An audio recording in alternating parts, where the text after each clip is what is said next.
What's going on, everybody? Jared Sandler here with you, getting ready for Just a Sec, episode 43. And this was a fun one for me because it's with a really good friend of mine, someone I grew up with.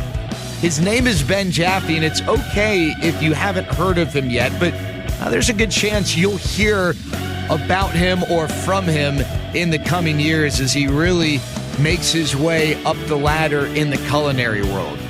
The reason I wanted to speak to Ben is because, for one, I think his story is really interesting, but he's that friend who it took him a little bit of time to figure out what it is he wanted to do, or maybe he knew what he wanted to do, but took him some time to pursue it.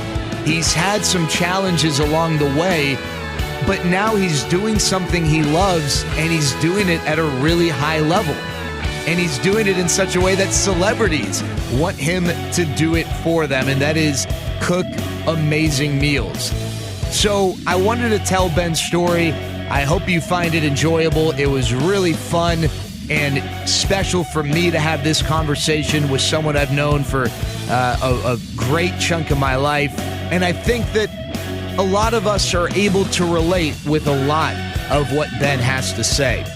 Before we get going, just a reminder, would really appreciate if you would share this link with your friends, like the channel, subscribe to the channel, comment, all of that stuff. The more eyes and ears on this, the better, and I would really, really appreciate it. But without further ado, Just a Sec, episode 43, with big-time rising chef Ben Jaffe.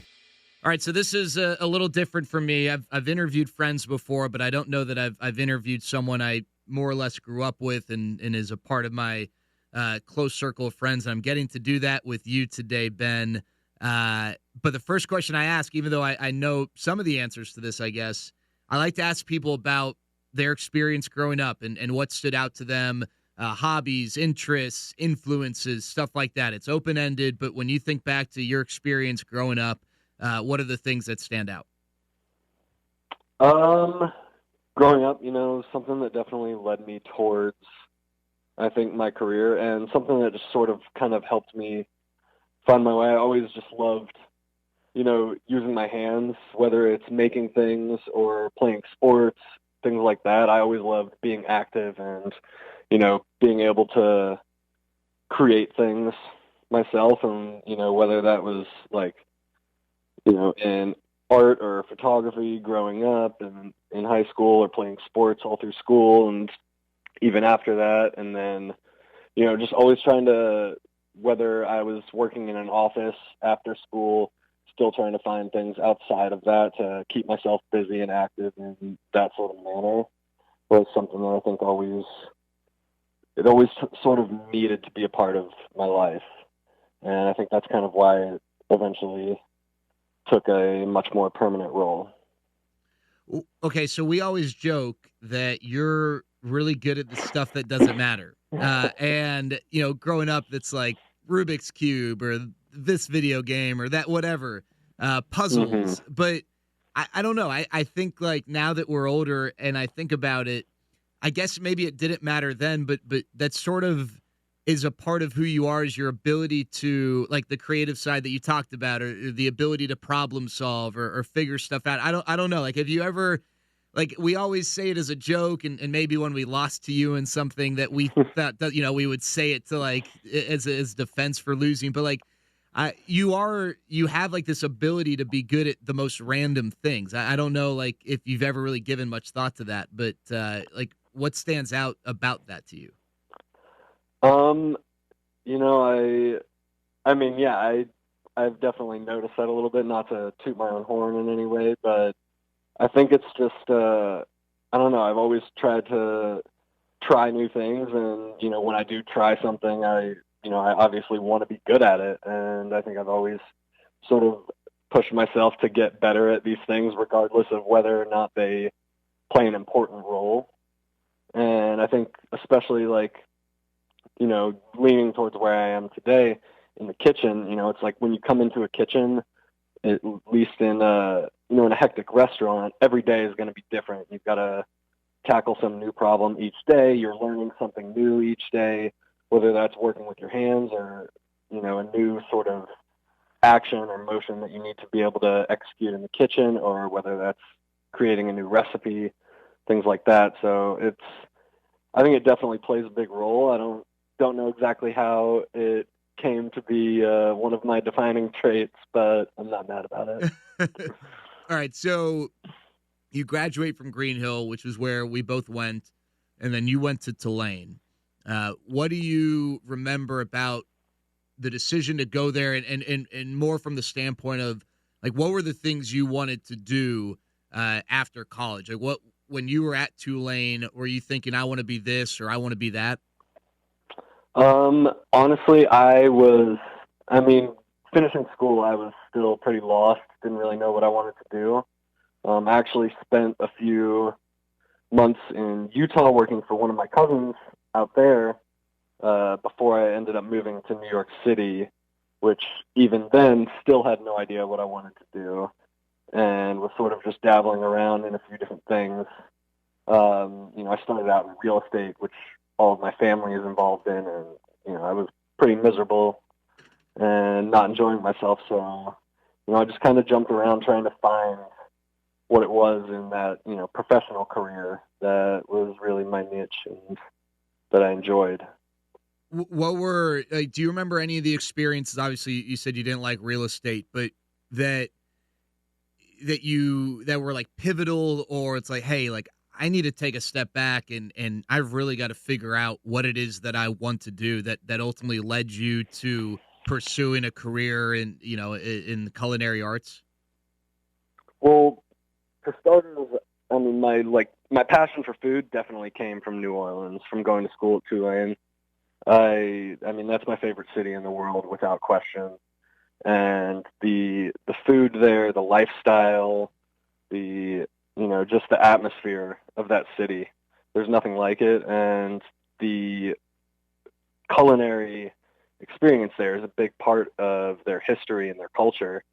And it just grew on me a lot. And food was always something that was important to me, but, I always kind of had it in my mind, in the back of my head, one day when I'm old and retired and I've got all the time in the world, I'll teach myself how to cook really well, and maybe the restaurant world will be my second career, later in life sort of adventure, and just always kind of put it off. And then I was up in New York and I was actually working for Yelp, so somewhat food related, but still far from what I wanted to be doing at the time. And I ended up actually getting pretty sick. I did not know what was wrong with me for a long time. It ended up being a parasite, and I was going to a bunch of different doctors. I was trying all these different diets, and I was cooking all the time, but I was also feeling pretty ill most of the time. And while I was doing that, I was still working, and it was just between doing something that I wasn't enjoying and the discomfort that I was feeling every day physically. It was getting to a point where it was, I didn't want to get up and do this every day. And at one point a flip just sort of switched, and I left Yelp and enrolled in culinary school. All right. And go ahead. Made Sorry. that leap. Okay, so I want to get to that decision, but I'm glad you brought up the illness, because that's something that I wanted to ask you about. Just not even necessarily from the standpoint of how it helped you go down the path that, where you are now, but when you were going through that, like, I remember I would text you or check in, like, hey, how you doing? And kind of like you just indicated there, you didn't have an answer right away. Like, a lot of times you go to the doctor, you're not feeling well, and they're able to tell you you've got this. And, it stinks to hear, but at least there's some peace of mind knowing that they know what the issue is, and now they know what the plan of attack is. But you didn't have that with this. Like, this, there was a lot of unknown. What was that, just from like a life standpoint, what was that experience like for you, and how terrifying was it, or were you able to kind of block that out? Just what was that like? You absolutely cannot block it out. I'll tell you that. It's miserable for anybody that's had, gone to GI doctors and had any sort of gastrointestinal issues, I'm sure that they are well aware. It is very miserable, and if they've spoken with their GI doctors about it, they know that those things are very difficult to diagnose. And, for months, I went to see multiple doctors. I was going back home to Dallas between New York and couldn't figure anything out. There were times when I didn't know if maybe there wasn't anything wrong with me, and there was something like wrong with me mentally, and it was manifesting itself in some sort of physical way. My brain was running wild, and it was not a fun time. I couldn't do any of the things I enjoyed doing. Working out was hard, going out, and I couldn't drink alcohol. I couldn't eat a lot of the things I enjoyed to eat. I couldn't stay out for very long because I would start to get nauseous and ill. It was a tough time, and I'll tell you, getting an answer for that and figuring out what was wrong and getting that treatment was a big change, and it was a tough time. All right, it was not a lot of fun. You mentioned, again, before we get to culinary school, you mentioned the influence of New Orleans. What was it about the cuisine there that really jumped out to you? And was there a restaurant or were there restaurants that really, maybe inspired is too strong of a word, but helped develop that love of food that you mentioned in New Orleans?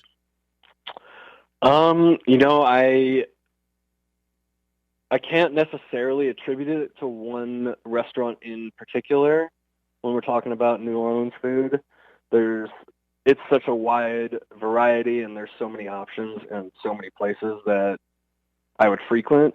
But I will say that there was actually a professor I had back at Tulane who, in the business school, he was one of the deans of the business school as well, and he taught.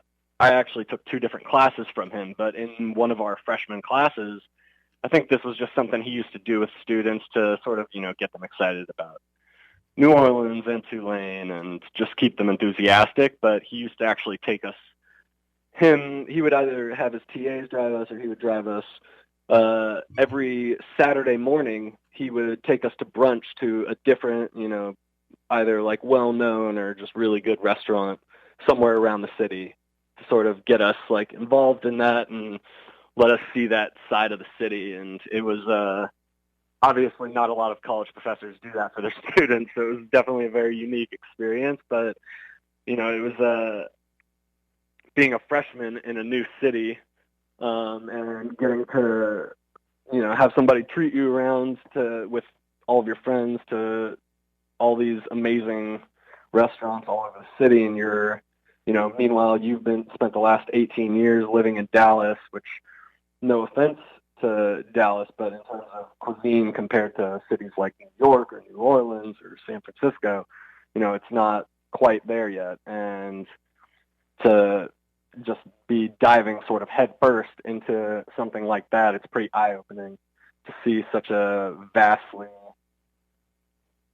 different and, very eccentric sort of culture. Do you still keep in touch with that professor? Yes, infrequently, but we've emailed a few times here and there. He checks in. He's a great guy, Professor Mike Hug. He was the dean of the business school there.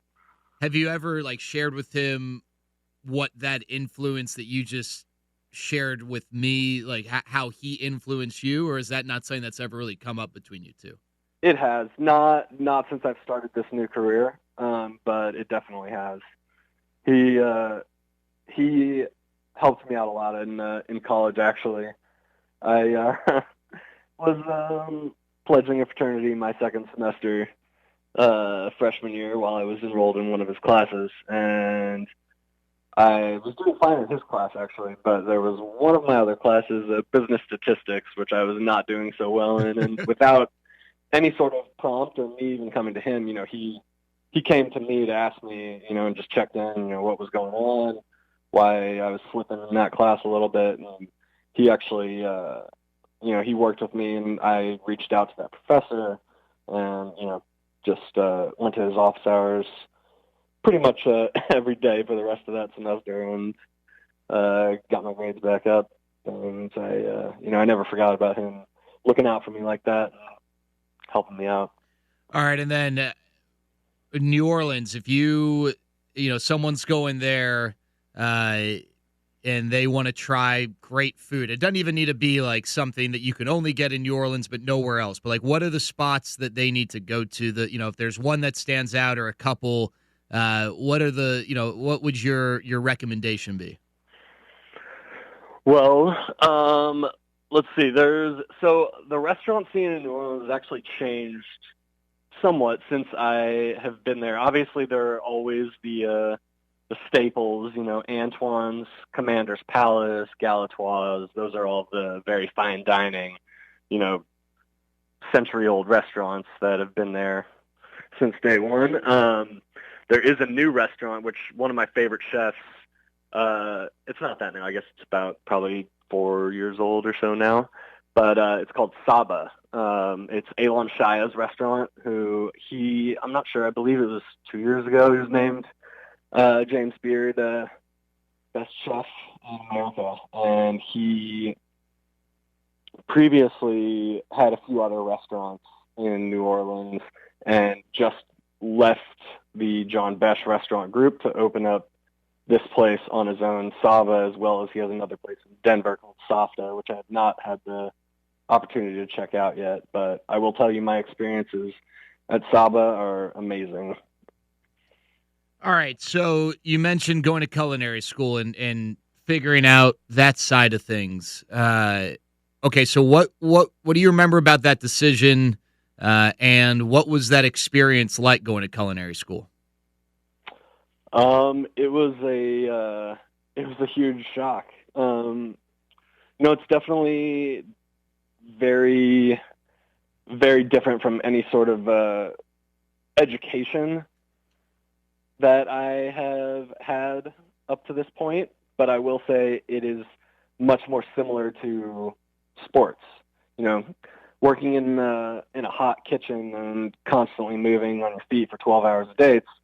It's not the easiest of tasks. You've got to be in somewhat decent shape to do it effectively. And on top of that, chefs, I'm sure you're somewhat aware, have a reputation for being pretty aggressive and tough on cooks, and that's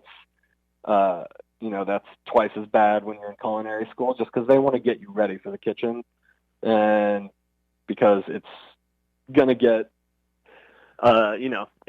it varies once you get out of culinary school what your chefs are going to be like, but it's a grueling experience, and it was tough, but it was a lot of fun. I was learning new things every day, and it was constantly pushing me, and it was things that I enjoyed learning about. So I enjoyed it, and I have a lot of good friends that came from that experience that are all now working in different restaurants or food-related businesses, and that's, it's only helped me grow that network and reach more into this community that I'm, fairly new to compared to most people. So what was it like, you finished culinary school and just like a lot of careers, you got to kind of climb the ranks. What were some of those initial experiences like after culinary school, and what were maybe some of the challenges you faced? Well, so to start off, I knew that, being 27 years old when you decide to change careers into a career that, a lot of these people started, when they were still in high school. And it's a tough career change to make that late in the game, and you're going to be starting from the bottom, because nobody in this industry, you can't step into a kitchen and immediately become a chef if you've never, diced an onion before. And so, you've got to put the time in this industry. And it was coming out of culinary school, to start off, I wanted to dive sort of head first. So I actually took 2 externships Uh, one with Loring Place, which ended up being the restaurant that I took my first job at out of culinary school, as well as a private chef company called Culinistas in New York, working in their test kitchen, helping their chef create new recipes for their chefs. And I was working 7 days a week, at least about 12 hours a day, every day for those 8 weeks of my externship period. And, that was so right off the bat, the first 2 months in the industry and not a single day off it was a bit of a shock. But, again, it was still early. I was learning something new every day, and it was a lot of fun. And, but at the same time, you get into the restaurant, and as an extern, they know that you're there still learning. So they give you somewhat easier tasks, and they're not quite as difficult with you yet. And then externship ends, you get a job offer, and everything changes. So I was pretty fortunate. I was obviously during my externship, I was doing a lot of prep cook and very simple tasks. And then right as my externship ended, one of our line cooks on our garde manger station, it's the biggest station in the kitchen, but it's where all of our salads and our small appetizer dishes are prepared. That cook had ended up leaving for another restaurant, and I got to jump right up to our line, which is where everything is plated and prepared for service. And that's it was a pretty big jump, especially for somebody right out of culinary school, to be stepping into a pretty serious restaurant in downtown Manhattan, doing serving around 300 people every night, full house, and it's very hectic. And it was a tough time for me. I will tell you that. I would say my first 6 months in that job were pretty rough. You're getting screamed at in both ears from two different chefs all day. You don't have 5 seconds to take a seat. You've got about 5 minutes at most to eat your family meal before dinner service starts. And even that, you're probably standing up doing that while you're prepping or setting something else up at the same time. And, it was a tough start getting the hang of how everything works in the kitchen and how to operate efficiently. And, it's like little things that you pick up over time that make you faster and faster. And it took me, I would say, a good 6 months to get comfortable. And when you're not at that point yet, the kitchen is not a very fun place to be. I remember, talking to you about, typical questions. You're catching up with someone in your mid-20s. Are you dating someone, blah, blah, blah. And it's just, you kind of shared, well, it's tough because I work nights and I definitely work weekends. And I know what that's like just in sports. When everyone's out hanging out, that's when sports happens, because that's when people are able to attend the events and everything. And I know that was a challenge for me at one point, because I wanted to meet people, but I never really had the chance to do that. And I know in New York you had friends, and it wasn't like you were there alone. But just from the social side of it, what was that like, and how did you deal with having a lot of your social opportunities taken away from you just because that was the nature of the career you were pursuing? Yeah, it's tough, and it's something that you give, I think, a little bit of thought to beforehand, because, everyone talks about it, and it's part of the situation, but then you don't really realize it fully until you're actually there, and, you're getting ready for your 8th Saturday night shift in a row.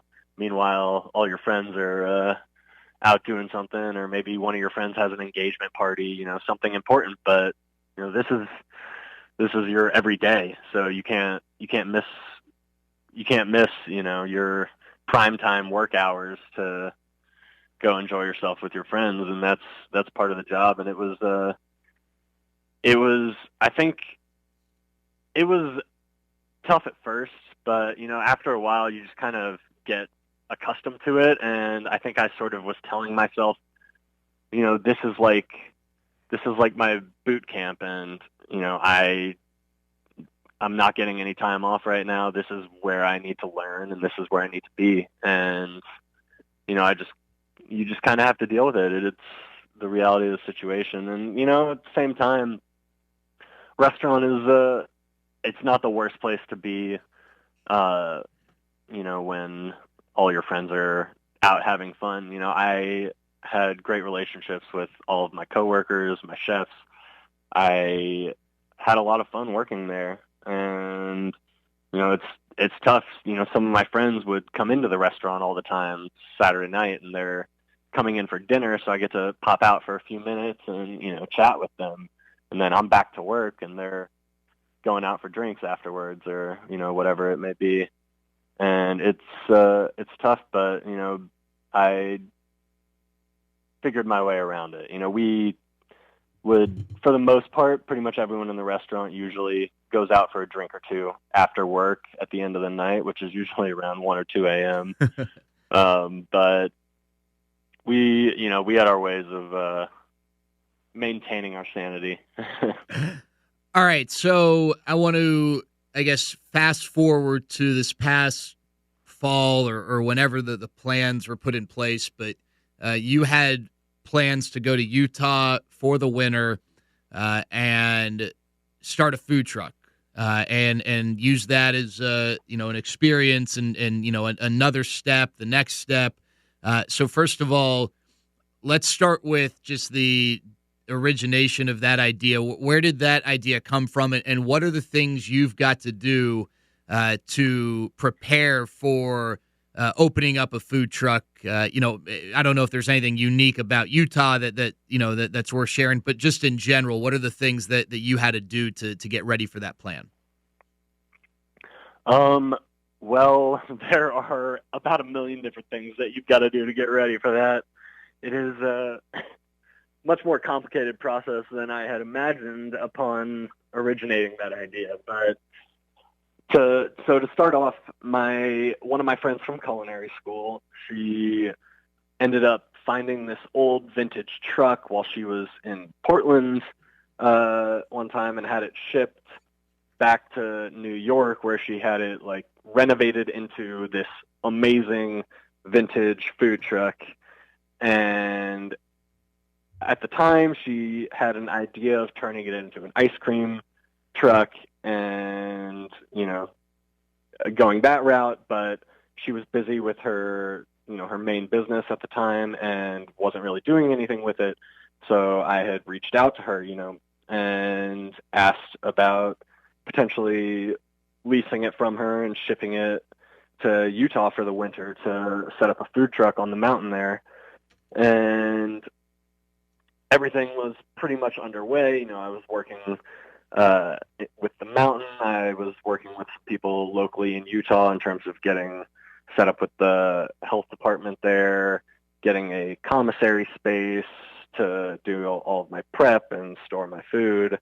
And, everything was underway. And then it was just, it was sort of getting into ski season time, and things were getting delayed. New speed bumps were hitting, and, opening a food truck, opening a restaurant, opening a business of any kind, there's always going to be speed bumps. And I think in this sort of situation, when you're working with a limited season, it's just, it's not the kind of time crunch you want to be dealing with. And it got to a point where, I was cutting into the season already, and the cost of just leasing this truck, as well as a lot of the obstacles I'd have to deal with of having a food truck on a ski mountain in the middle of winter, was just becoming a little bit too much to make it a profitable venture. And at the time, I was already in Utah trying to get everything else set up while I was waiting on shipping the truck before we decided to pull the plug on that. And while I was getting set up, I didn't have as much to do because the truck wasn't there yet. So one of my friends who I had met there she reached out to me saying that her friend, who actually happened to be in charge of the development, the real estate development for the mountain, needed a private chef for his girlfriend's birthday. And so I got in touch with him and ended up preparing dinner for him and his girlfriend, just a small private little dinner. And then meanwhile, everything with the truck is, getting pushed back. And at that point, I sort of just decided to pull the plug for certain on setting it up for this past season, which ended up being a blessing since it was a half season anyways, ending with all of the mountains, across the country shutting down with the pandemic. And I decided to just, I was already up there for the winter. I had a pretty good time with this one private chef experience, cooking for this man and his girlfriend, and it's a lot less overhead and a lot more money than any other route at that time. So I decided to give that a whirl. And the community on this ski mountain is actually pretty small, so they have a email chain and like text message threads and all of that to stay in touch and let people know what's going on around the mountain. And so my friend who had introduced me to my first client out there sent out a message to all of the neighbors on the mountain, everyone that lived there, and let them know, hey, this private chef is out here from New York, and he is available if anybody needs somebody to come cook for parties, events, dinners, whatever it may be. And immediately, within 5 minutes, the man who I had cooked for his girlfriend's birthday responds, hey, Ben's a great chef, cooks one of the best halibut I've ever had, definitely give him a call. And I think within the next hour, I probably had about 20 or so new clients that had reached out to book me for dinners throughout the winter. And it just sort of snowballed from there. Okay, so one of the things as friends you shared with us that was pretty cool, you got to cook for some celebrities. And I know one of those celebrities was Rihanna, who, that's not just like some D-list celebrity. That's a big deal. So how did that all happen, and what was that experience like cooking for someone like her? Well, to backtrack to how it actually unfolded. So I wasn't actually told that Rihanna would be attending at the time. The way it had initiated was, to give you a little preface on the mountain, it's owned by a company called Summit, which produces sort of like networking events for, young entrepreneurs, artists, philanthropists, and, really just sort of like leaders in their field, whatever that field may be. It's similar sort of to like TED conferences. And they own this mountain, and they're sort of the ones developing it and trying to build this community out here. And at one of their past events out in LA, A$AP Rocky, the rapper, was one of their keynote speakers. And so he had decided to come out to Utah to their mountain with Tyler, the Creator, to work on recording some music together for the winter. And their agent had reached out, and one of the people who I had cooked with before that worked with Summit recommended me. So I got in touch with their agent, and then they put me in touch with both Rocky and Tyler's assistants, who I had been told they were going to be the only ones there originally, as well as, their security detail and a few other people that they were with. So it was going to be 10 people. And then this was going to be a 1-week period where they were staying out here. And then the second day, somebody comes in the morning, and they're like, we've got a new guest arriving tonight, so make sure everything is on point. And, they're being like a little secretive about it. And then I find out a little bit later that that's Rihanna, who is now joining with her team as well. And how did you find out? Did someone finally tell you, or did you just like see her walk in? No, somebody finally told me. Okay. Yeah, it wasn't like it wasn't like a state secret, but they were just sort of not trying to make a big deal out of it. And in addition to that, they kind of wanted to keep a low profile out on the mountain and not have a crowd out there and have people pestering them and all that. So they were just kind of trying to relax out there and record. So I think that was part of the reason. So is there more pressure? I mean, I know a customer is a customer, but like, was there more pressure cooking for these, well-known musical artists? And what was that experience? Did you get to interact with them? Like, what was that experience like?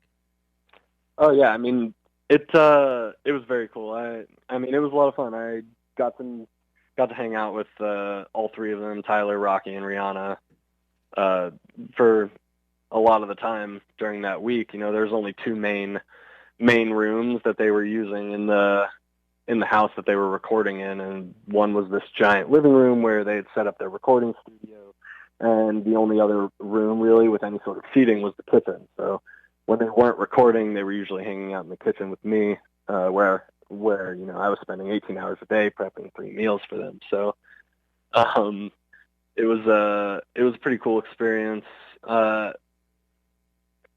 And yeah, it was definitely intimidating at first. I mean, A$AP Rocky and Tyler, the Creator, I'm definitely big fans of each of their music. But I will say this, when Rihanna first walked into the house, my jaw sort of dropped and, didn't really know what to do. And, she just sort of had this, as I'm sure you can imagine, she just sort of has this aura around her. And, but then she came over, introduced herself to me, we chatted a little bit. She's very down to earth, very cool, very sweet. As with both Tyler and Rocky as well, they were both very much more down to earth than I, would have imagined. And, Tyler was definitely probably hung out in the kitchen with me the most, which was surprising because his diet is not the most sophisticated. He's simple foods, and he's a pretty healthy guy aside from his diet. So he doesn't really he doesn't drink, but he would when everyone else is when they're done recording for the night and they start hanging out and relaxing a little bit, he'll come into the kitchen and make himself a hot chocolate. And that's his treat for the night. That's awesome. So in a restaurant, I don't, depending on the restaurant size, you got, a few hundred customers per night, and chances are one of them is going to maybe not enjoy their meal. And I don't know, depending on the person, maybe they just decide, well, I ordered the wrong thing, or some of them maybe are like, I'm never coming back here again, whatever it might be. But for a lot of these restaurants, like I imagine with Loring Place, like, you're, as much as you have the cliche of like every customer matters, if someone, is unhappy one night, like you're going to survive. That's fine. When you're cooking for an individual, in a private setting or like a small group, is there more pressure because now if one person doesn't like the meal, that is more significant when it's 1 out of, let's say, 5 versus 1 out of 500? I don't know if that makes sense what I'm asking, but no, absolutely. And that absolutely makes sense because it's 100% true. In that regard, yes, your execution is significantly more important in the private chef world than it is in the restaurant world. Not to say that it isn't important in the restaurant world, but like you said it, you serve 300 guests in a night, and one guest's dish is, slightly overcooked or had a little too much salt, whatever it may be, and, that's not the end of the world. we'll maybe send out an extra dish or send, some drinks to their table as compliments to, help make amends and, give them a slightly better experience. That was something that I learned very well at Loring Place. The hospitality there is top notch. My former chef, Dan Kluger, who's the executive chef of Loring Place, his first restaurant was at Union Square Cafe, which is one of Danny Meyer's restaurants under Union Square Hospitality Group. He's actually wrote the book on hospitality. And so getting to learn in that setting, and, we have an open kitchen, so we interact with the diners a lot. We get to see how our management and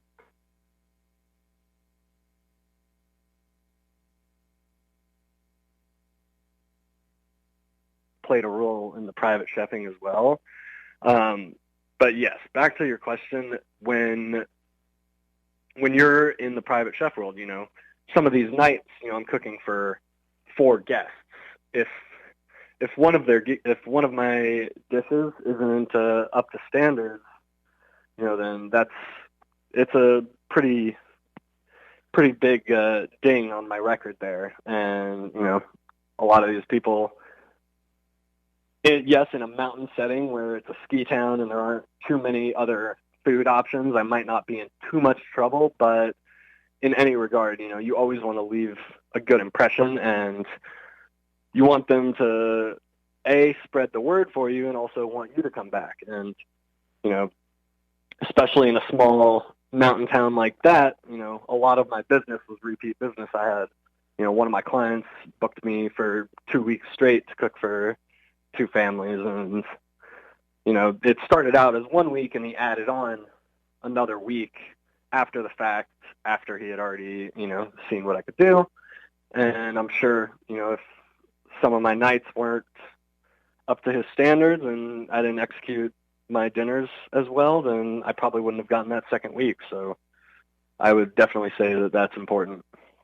I guess it's unrealistic to expect that everyone is going to love every single meal. You're naturally going to have some you like more than others, but have you had that experience where someone, whether it's just a subjective opinion or like maybe you did something in the process that you would have changed, or they didn't have that experience in the private setting that you've had to deal with, or has that not really been an issue you've had to experience just yet? So there were not too many issues like that. Now, firstly, I will say this. I do believe that in the private setting, as opposed to dining in a restaurant, that people are maybe a little bit more forgiving. I don't know if maybe I'm just a little harder on myself, but it feels like, because you're working in their kitchen, setting everything up for them, you're chatting with these people a lot more. It's probably a little bit more difficult, I would imagine, in that sort of setting to, get upset with your server or your chef if something isn't quite up to your standards. But with that said, I will say this. I knew exactly what I did wrong when I messed anything up with any of those dinners, and I was probably, before I even served it, or if I had already put it down, I was beating myself up probably more than they were thinking there was anything wrong. Yeah, that makes sense. I just, I know there's sometimes with cooking, one small move, what I've learned, and I've talked to you about this because, from just a hobby standpoint, it's something I've really taken up. I've learned one wrong move, one small miss, could totally impact things. And, I imagine absolutely. that. Yeah. All right. So a few quick hitters here. We'll wrap this up. Well, first of all, actually, before I get to that, what's next? You're here as we speak. You're in DFW. When people listen to this, I don't know, where you might be, but have you given thought to what's next? Do you want to go back to New York, back to Utah? What are the plans? So, we're in the middle of a pandemic, so everything is definitely still up in the air a little bit. But I will say this: I know that I still have a lot more to learn in the kitchen, and I know that I do want to be back in a, professional kitchen setting. So as of right now, I would say New York, getting back into a kitchen is going to be my next move. But at the same time, I had a great time in Utah. I made a lot of great connections, and I have a pretty wide network of clients already set up there. So that is always definitely going to be in the cards for me to go back there this winter. All right. How do you find creativity in food? That's a tough one. It's hard, especially because, there so many things have already been done. So it's kind of hard, especially, as a young chef that's much newer to this industry to want to, sort of have your own style and your own flavor and be able to create these new combinations that nobody's ever thought of. It's a daunting task when in this industry that's been around since civilization has, in a sense. People have been cooking since they made fire, and to try to innovate off of something that's been around for that long is pretty tough. But you just kind of have to be very mindful whenever you're around food, whenever you're eating, whenever you're in a restaurant, taking a look at what other restaurants are doing on their menu. And it's just a lot of randomness, to be honest. You're just constantly thinking about it. And when you have the opportunity, you try something new. And, it's a lot of trial and error. You try it and it tastes great, then awesome. You're going to keep working at it and refining it. If it doesn't, then you move on to the next idea. That's sort of just how the process goes. All right. So quick hitters here. If these are one-word answers, that's fine. Favorite cooking tool? Chef's knife. Favorite ingredient to cook with? Favorite ingredient to cook with? Or like if you're creating a recipe, like what's like your go-to ingredient?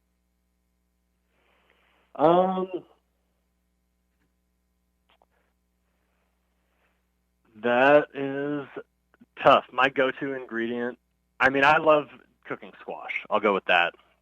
Okay. All of the different ways. It's, very versatile vegetable. Okay, the tool, so we said your favorite tool, the tool that's like the biggest pain in the ass to have to use. The tool that is the biggest pain in the ass to have to use. That's a tough one, actually. I will tell you this. A tool that was very difficult to master at the beginning, but it's fun now, that my culinary school chef would hate me answering this, is our kitchen tweezers. Pasta tweezers. Got it. Okay. Which you use either twirling pasta for, fine dining plating, or for, picking up individual pieces of whatever the, food or whatever it may be for, very precise plating, which, our culinary school chef was quite a hater on. Okay, what's the ingredient that's just like it's tough to work with because it's tough to get it right, or I don't know, just like an ingredient that's maybe more of a challenge than others?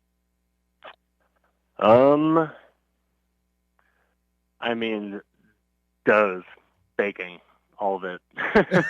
Anything in that pastry world, I am very far behind on. It's the pastry side of the business it's a whole other ballgame, and it's much different. It's very precise, both in measurements and cooking, and it's everything moves a lot slower, and it's just a very different world, and I am not very well versed at all. All right, celebrity or a person you would most like to cook for at some point? Barack Obama. Okay, so you're cooking for Barack Obama. He says to you, Ben, I want your your go-to meal, whatever you do best. What is that? What I do best, I would say my best dishes are usually pasta related, but I would probably want to keep it a little more Texan and do probably like a marinated hanger steak. And then, my cooking style is very similar to Loring Place. It's, very vegetable forward, local fresh ingredients. So, wherever I may be cooking for him, whatever I'd be making, it'd be centered around that sort of theme, which is usually my style. Okay, we talked about this the other day, but as a chef, I guess you don't have to like all the foods, but you've got to be able, like you can't like have a food that you don't like and thus not know what it tastes like and what it's supposed to taste like. It's important to have an open-minded palate, I guess. What's the food that like you used to not like that you've sort of had to force yourself to not necessarily like it, but taste it and understand it? Cilantro, without a doubt. And I'm sure, it's, it's commonly known that a lot of people just naturally do not like cilantro. I am one of those people. But one thing that that's very big in all of my cooking is the use of herbs. It brings a lot of flavor into any dish. Cilantro is a very popular herb, and it actually, before I had ever gotten into a kitchen and started cooking, I would not put that on a single thing. But after, having to taste it in different recipes, different sauces with different dishes, it actually, I do find it goes well with a lot of different things now, and I've actually sort of grown accustomed to the taste. All right, what's the most common mistake that like an amateur might make in the kitchen that you love to be able to say, like, hey, don't do this? Like, for whatever reason, a lot of people make this mistake. Is there one that jumps out? I'll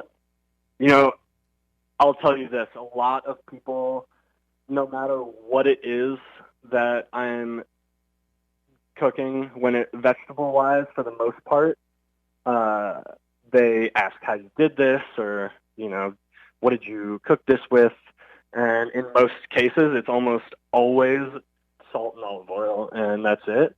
But the reason that it probably, tastes good or has that right texture is because it is blanched before it is seared in a pan.